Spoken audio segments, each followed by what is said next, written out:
हुकूक पर पाबंदियों का फैसला हो गया।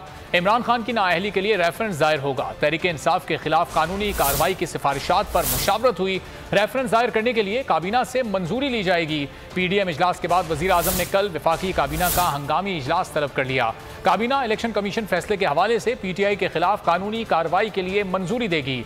इजलास में फैसला हुआ कि तहरीक इंसाफ को रेड जोन में एहतजाज भी नहीं करने दिया जाएगा। इमरान खान का नाम ECL में डालने का भी फैसला हो गया।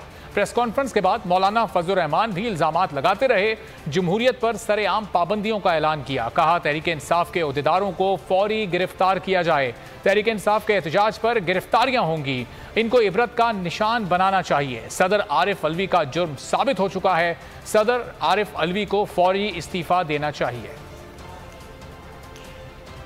कि अब इस वक्त मसला स्टेट की बका का है, रियासत की बका का है, और रियासत की बका के लिए रियासत के दिफा के तमाम जिम्मेदारान और सरजमीन वतन के दिफा के जज्बे से सरशार उन तमाम इदारों, तमाम कुव्वतों और तमाम तंजीमों को एक जान होकर इस मुल्क को बचाने की फिक्र करनी चाहिए।